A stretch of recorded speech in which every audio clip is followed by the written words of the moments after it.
Sporting events are a great way to spend a few hours. It's a pleasant day for the family, wholesome entertainment. Every game has the potential for drama, fandom, excitement, and audience participation. But it's changing, and it's also very big business. Stay with us. I'm Lisa Ellen Smith, and this is Focus on Business.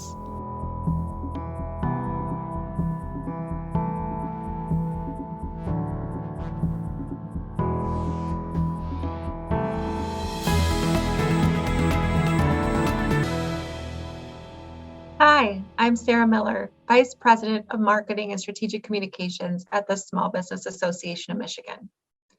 Viewers of this show may also enjoy SBAM's Small Business Briefing, a twice-weekly show hosted by SBAM CEO Rob Fowler and our President Brian Calley. The Small Business Briefing airs Mondays and Thursdays at 3 p.m. live on Zoom or Facebook. The show began as a way to keep our members updated about changing rules, regulations, and guidance at the height of the pandemic. While we still cover the pandemic implications, these briefings also cover the latest small business news, interviews with legislators, and conversations with business owners. You can watch previous episodes on our website and learn details about upcoming shows at sbam.org/smallbusinessbriefing. Hope to see you online in the near future. Thanks. With us here today, we have Scott Keith, President and CEO of Lansing Entertainment and Public Facilities Authority, also known as LEPFA, and Chris Jackson, owner and president of the Lansing Pharaohs. Thank you for being here today. Thanks for having us. Yeah, this is exciting. I bet there's a lot of people who want to know what are the Lansing Pharaohs and what are we going to look forward to? Now, this is a Lansing team, right? This is. It's a professional basketball team in Lansing. So we all know Lansing as the house that Magic built, and it's a rich tradition of basketball that goes throughout the Lansing community. Obviously, Michigan State University is right around the corner. But we wanted to bring professional basketball to the area.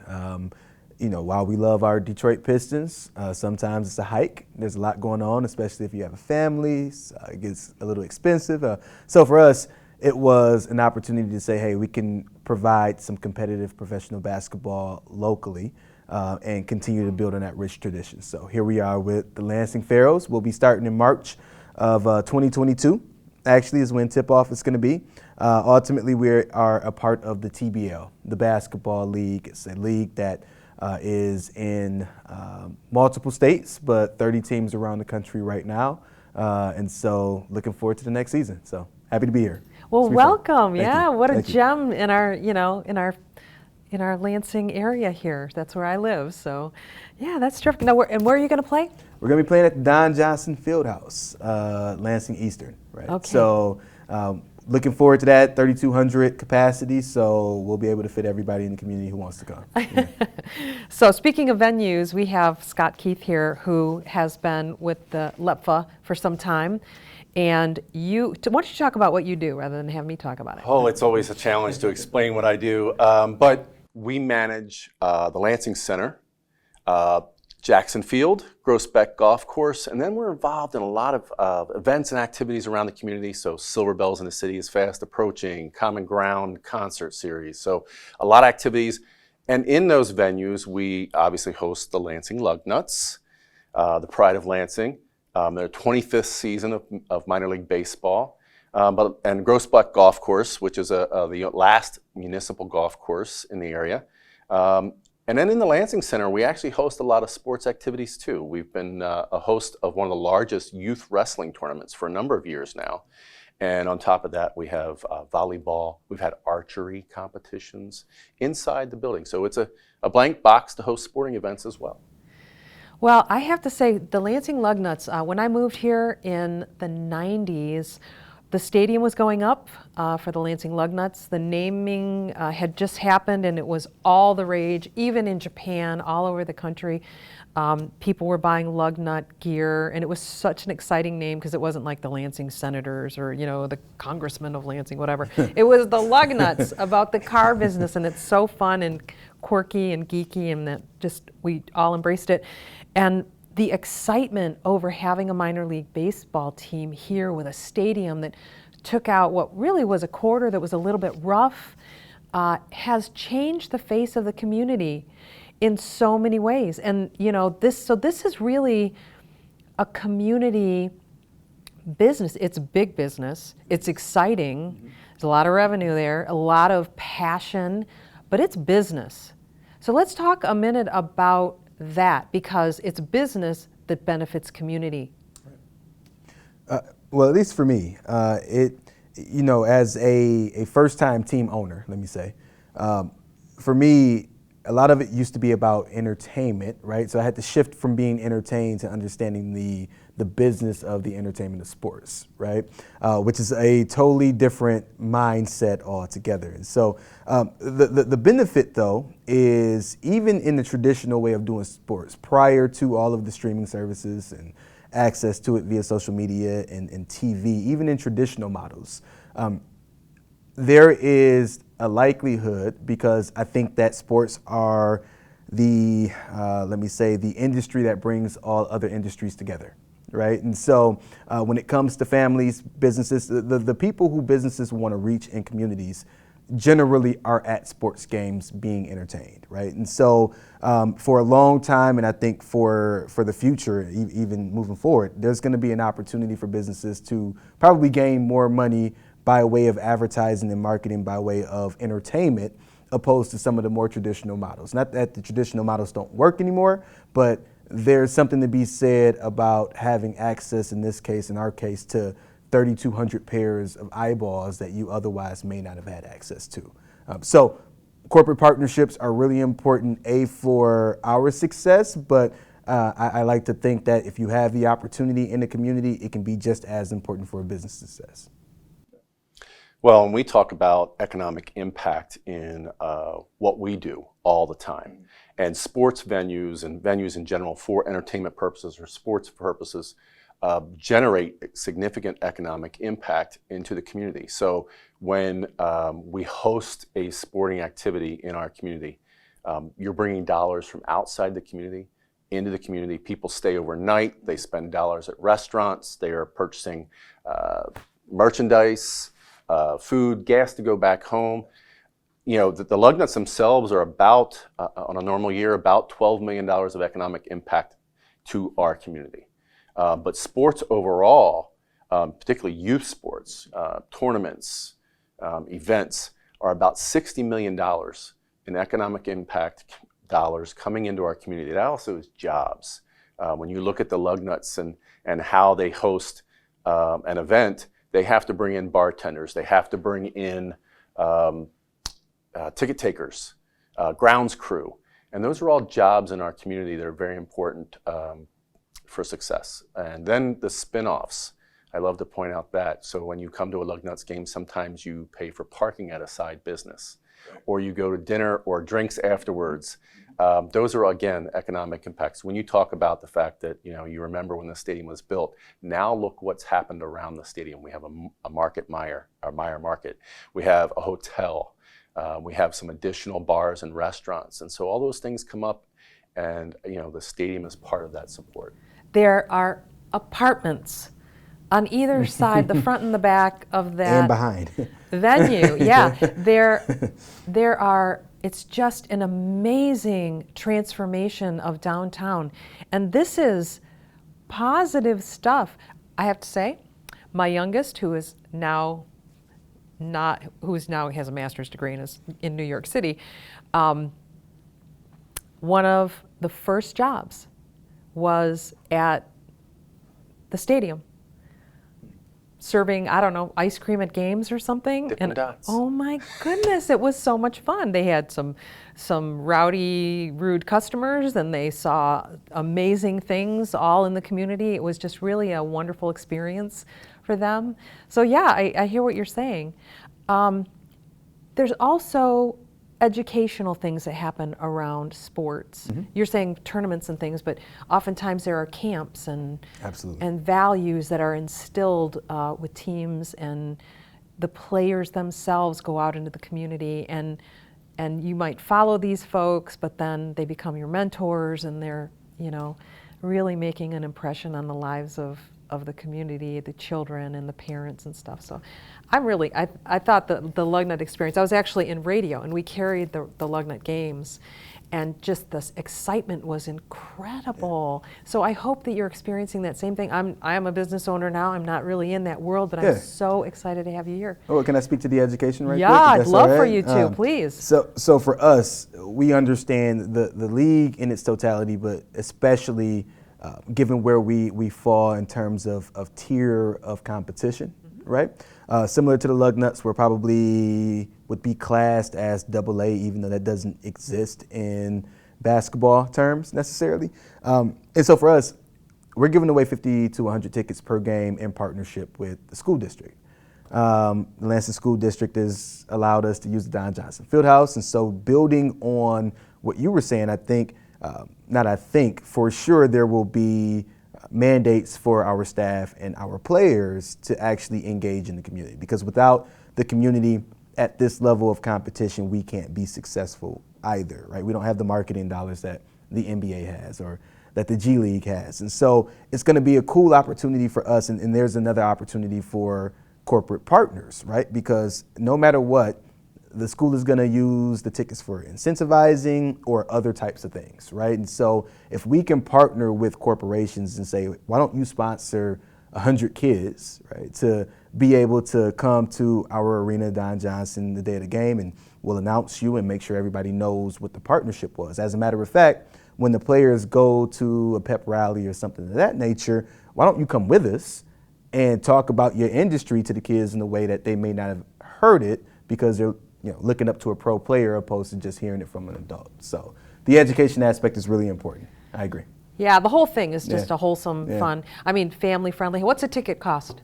So it'd be probably anywhere between $15 or $20. Okay. Super affordable. Yeah, I mean, it's a movie ticket in New York City for sure. I don't know. Probably in Michigan. Yeah, close, darn close. Minus the popcorn, know. But yeah, that's terrific. Sports is, it's such a vast playing field. Check you out. That's right. I went there. But it's vast and it's evolved. But what I've seen in the last just few years, we've passed a law in Michigan. We have all kinds of different things happening here. Let's talk about the trends in sports. What's happening?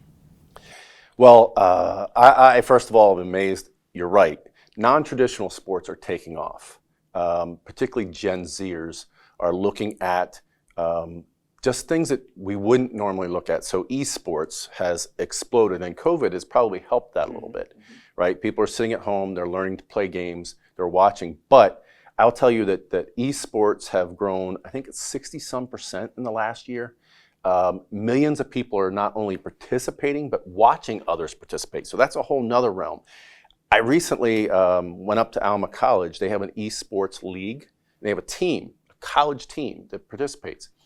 And they built a little mini arena in a restaurant. And I was there having lunch, and I watched a youth esports league come in. And I was still trying to wrap my head around this whole esports, not thinking it was traditional sport. And the parents came in and they dropped off their kids, signed them in, registered. They put on a jersey, they met their coach, and it started clicking with me. Yeah, this is a traditional sport, it's just like basketball. You're dropping your kid off for practice.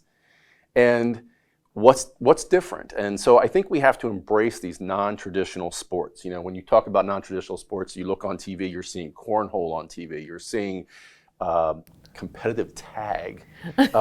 So it's really taking the forefront of some of our traditional sports. Now, I don't think it's going to usurp the premise that traditional sports has, but it certainly is really disrupting what you see on TV and participating. Kids want to participate in these things. So whether it's esports or some other non-traditional sport, I think that's a trend that we really have to look at and embrace, because it's something that's very interesting. I find it very intriguing, some of these new sports that people are participating in, but I think it's also a good opportunity for kids who may not have a natural knack for basketball or football to participate in something else. Disc golf, I watched the other night on TV, and it amazed me some of the things that these people were doing. I was thinking they were on a golf course just throwing a disc, and they weren't. They were throwing it through trees and around obstacles, and I was, kind of amazed that they could do this. So I think creative. there's some great opportunities in some non-traditional sports. Yeah, for those of you who don't know what esports is at home, for the grandparents that may be watching, it's basically the games that you see your kids play, and it just becomes competitive all of a sudden. So certainly a trend. Another trend is gambling. Well, we've all been doing that for a long time, I think, as a society, but particularly sports betting, right? And so since Michigan legislators have allowed for people to start sports betting specifically in casinos and in other places online, etc. It's a trend that undoubtedly, we were talking ahead of time, that's going to end up probably being in our arenas really soon, beyond being at the casino to place the bet. Like literally, to your point, sitting down in an arena and being able to place a bet on what the next thing is going to be, or next play, or next So situation. in real time, Yep. as a participant, as a view, this next pitch is going to be a Strike, foul, strikeout. whatever. Yeah. Yep. Yes, I think that we're certainly going to see that come real soon, on your phone. And this is something I think, again, another generation wants that interactive experience with the sport as it happens. And whether betting's a part of it, or if it's another type where they want statistics, people want that real-time interaction with the sport. It's amazing, even on TV nowadays, you can watch how they've got scrolling across the bottom. He hits 300 against left-handed Right. pitchers in a certain situation. People want that interactive knowledge nonstop. And so whether it's sports betting or just statistics, those are things that are really become really prevalent if you're watching sports. The NBA quickly has even tinkered around with the last 2 minutes of the game being a separate purchase for individuals, because that's the time, the last 5 minutes or so is the time when most people tune into the game. So they were tinkering around with, how do we capitalize on the last 5 minutes in the game for people who are watching at home to have to pay to get access. So coming in the very near future, I think. Really? Mm-hmm. That's terrible. I agree. You don't get the whole package. I agree. Well, I'm going to start competitive hokey pokey, and we'll have none of that nonsense. There you go. Scrabble, something like that. Ticketing trends. What's going on there? Well, I think, paperless has certainly gone the way of the Right. dodo bird, right? We're all walking in with our phones. Yep. That's our ticket now. But the ability to resell tickets has, over the last 3 years, exploded. And it's now legal in the state of Michigan to resell your tickets. So I think those are the two biggest trends that we've seen happen, and I think they're going to continue to happen. I think, similarly, you're going to be able to buy a ticket for the last, 2 innings of a baseball game, like the NBA may be doing with the last 2 minutes of a basketball game. You're going to see some trends like that because people are obviously having shorter attention spans, and they want to see as much as possible. So they may only want to catch the last, inning of a baseball That game. is a big business right there. But then so many people won't come to the beginning of the game, I agree. And well, the thing is, I think when you go to games, though, I think the interest is the actual experience, right? Well, it can be. Right. Like the lug nuts in particular, like all Exactly that right. Right. hoopla, If you do it the right way. participation. Exactly right. It's experience. So I don't think we'll have to worry so much about people coming to the arena, more so than people accessing or wanting to watch it digitally, streaming, or see. whatever the case is. My perspective. Yeah. Yeah, I think the fan experience has become a very different thing. When I was a kid, if we had to go to sports, it was just boring, snore. Now it's, you stand up and you wave your hands and you do the wave and you're singing songs and clapping your hands. It's a totally different experience. Every time out, there's something happening. Yeah. At halftime, it doesn't stop, to your point. So it's something for everybody. Right? I think we're starting to learn this. I think it's been that way for about 20 years in Europe. Right. And now it's come to America, and I think soccer is certainly one of the instigators of this. When you go to a soccer game, there's not all the other things going on. It's the game that you're focused on, and I think you're as much the experience as the game. And so I think we're taking those elements and adding it into our other sporting events, particularly on the professional level, but I could see it happening, on amateur level as well. Well, we do have to wrap up, but I want to say it's important to support your local teams, the business community to support teams, because there's such a positive influence. It's so often a really wholesome, wonderful experience. And I want to thank you also for being here today. Thank you for having us. Thank you. Thank you.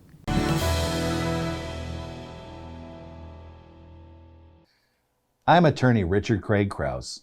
You've heard me say that business exit strategies can be just as important to you as your day-to-day operations. And by developing your exit strategy, you'll avoid discounting the value of what you've worked so hard and so long to build. Look around you. I'm sure you've seen many businesses that either sold for less than fair value, got blown up by tax liabilities, or which have literally died on the vine, like those that just shuttered their doors and sold their equipment at auction. And if that's not frightening, I don't know what is. So it's time to optimize your business's value and secure your future. Here's some things to get you rolling. First, identify the positives that a potential buyer will look for. Then prioritize them in order of their importance. Be honest and be critical, and then back that up. Determine whether your financial records are up to date and whether other key paperwork are in order, like your entity's legal documents, employee agreements, key customer and vendor contracts. And also look ahead and identify what can be done when the time is right to trigger and maximize additional business income so you can attract better buyers and a better price. Be honest and be critical. It also means that you need to identify existing or potential roadblocks and what needs to be done to avoid or resolve them. Ask yourself the hard questions, like what would happen if you were not able to remain at the helm and in control.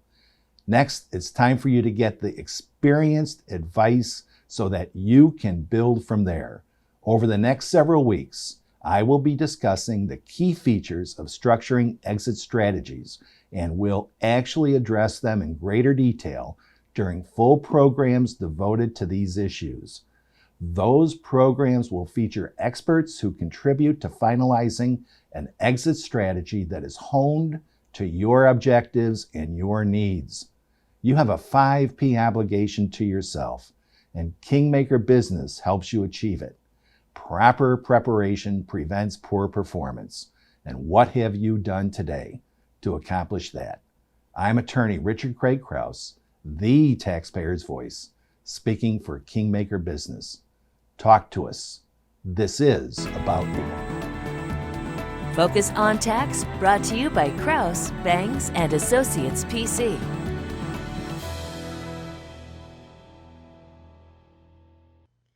This is Denise Policello with Focus on Legal. If the pandemic taught us anything at all, it's that emergencies will happen. But they're so difficult to predict, of course. So what can you do from a legal perspective to make sure that if an emergency happens, it will have the least impact possible on your business? Well, first thing you should be doing is making sure that all of your contracts, vendor agreements, leases, service agreements, employment agreements are reviewed by a competent contractual or business attorney, preferably before they're signed, but in any event, at least an annual review to make sure that you're aware of your risk and what's in them. You want to review the force majeure provisions. Those are the provisions in contracts that suspend performance in the event of a particular emergency. And then also make sure that those contracts work for you and are flexible and give you options in the event of an emergency that may be more impactful for your industry or your type of company. Second thing you need to do is remember that sometimes the emergency is yours personally, and that if your world stops for a minute, your companies cannot. So you need to do some proactive business planning with a business attorney to make sure that you have company documents in place that allow the management and authorization of payments and management of the company in your absence. So you want to put a couple of key employees in place. You have those authorizations in place. So your company has continuity of business. And then the third thing you need to do, of course, is get that emergency management plan in place and practice it once or twice a year with key employees. Make sure that they are ready to go. You'll notice a theme here of prevention. And notice that attorneys are not only more effective, but actually less expensive when they are used proactively. And if you're looking for somewhere to start as far as what to do to write an emergency management plan, go to the SPAM website. It's a fantastic resource. Focus on Law, brought to you by Pochella and Associates, PLLC. Build a better marketing strategy with Inverve Marketing. The way we buy has changed. It's time to dream bigger. With digital marketing, you can build your business faster, measure and evaluate results. Let us help you find your marketing superpowers with Inbound Marketing, driven by strategy with inspired creativity. Why not put some verve in your brand? Market and grow better with Inverve Marketing.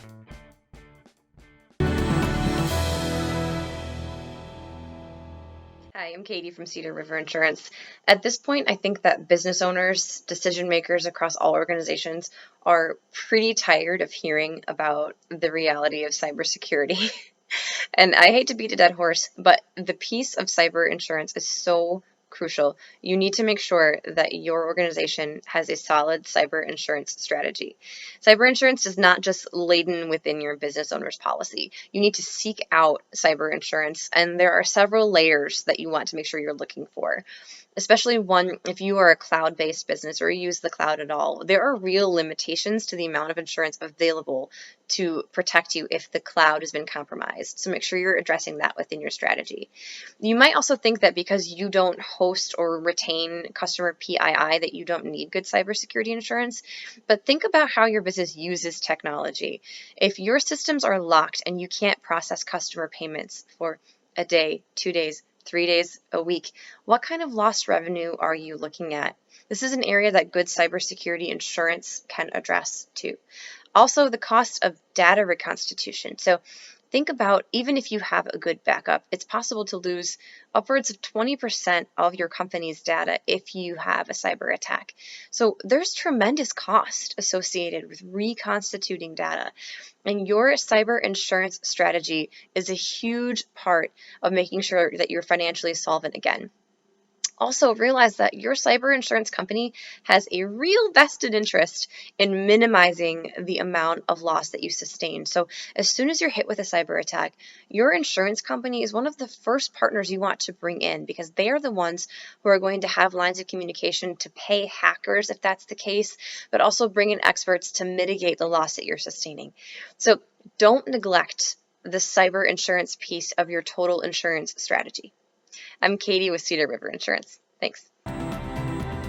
Focus on Insurance, brought to you by Cedar River Insurance. The executive producers of Focus on Business are looking for your stories. Stories from owners of established businesses that have come through amazing adversity, bucked the odds, found the next big thing. If you have a story, we want to hear from you. Go to our website and maybe we'll invite you onto the show.